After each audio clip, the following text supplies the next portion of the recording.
ఆషాఢమాసం వచ్చేసిందండోయ్.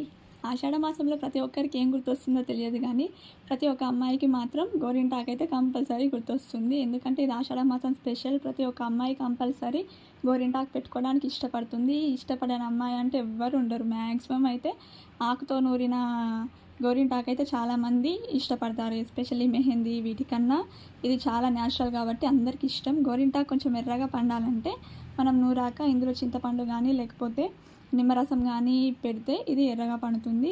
So దీనివల్ల అందమే కాదండి, చాలా ఆరోగ్యానికి కూడా చాలా మేలు చేస్తుంది. సో ఇది మన బాడీలో హీట్ని కంట్రోల్ చేస్తుంది. సో హీట్ ఉన్న వాళ్ళు దీన్ని అప్లై చేస్తే మనకి హీట్ అనేది రెడ్యూస్ అవుతుంది. అప్పుడప్పుడు మనం పెద్దవాళ్ళు కొంచెం ముద్ద తీసుకొని మింగడం కూడా చూస్తుంటాము. సో దానివల్ల ఏంటంటే మన గర్భాశయ దోషాలు ఏమన్నా ఉన్నా కూడా త్వరగా రెక్టిఫై అవుతాయి. ప్రతి ఒక్క అమ్మాయికి అయితే ఇది మంచి ఫీలింగ్ అని చెప్పొచ్చు. మేమైతే పెట్టుకున్నాం. మరి మీరు?